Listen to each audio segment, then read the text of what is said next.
ஏனென்றால் நம்முடைய தளபதி அவர்கள் இந்த 5 ஆண்டுகளில் செய்திருக்கிற சாதனைகள் என்பது சாதாரணம் கிடையாது. இந்த 5 ஆண்டுகளில் இந்த திராவிட மாடல் அரசாங்கம் செய்திருக்கிற சாதனைகள் எல்லாம் யாராலையும் தொட முடியாத சாதனைகள்.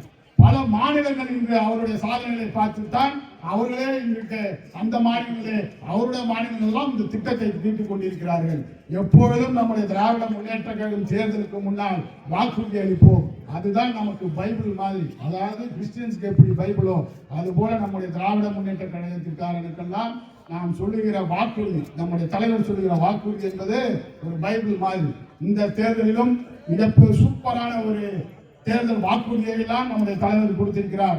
அதையெல்லாம் நாம் ஒவ்வொன்றாக சென்று நம்முடைய இல்லத்திற்கு சென்று அந்த பிரச்சாரத்தை இன்றிலிருந்து நாம் தொடங்கிட வேண்டும். இந்த விக்கிரவாண்டி தொகுதியை தமிழ்நாட்டிலே அதிகமான வாக்கு வித்தியாசத்திலே வெற்றி பெற்று நம்முடைய தலைமை அவர்களை ஒப்படைக்க வேண்டும் என்று இந்த நேரத்திலே சொல்லி இந்த அத்தனை பேரும் இந்த உதயசூரிய சின்னத்தில் நம்முடைய அந்நிய சிவா அவர்களுக்கு வாக்குகளை சேகரிக்க இன்றே தொடங்குங்கள் என்று இந்த நேரத்திலே சொல்லி இந்த சிறப்பாக இந்த கூட்டத்தை ஏற்பாடு செய்த அத்தனை ஒன்றிய கழக செயலாளர்கள், கழகத்தில் அத்தனை பேருக்கு மாவட்ட கழகத்தின் சார்பாக நன்றியை கூறிக்கொண்டு விடைபெறுகிறேன். நன்றி, வணக்கம்.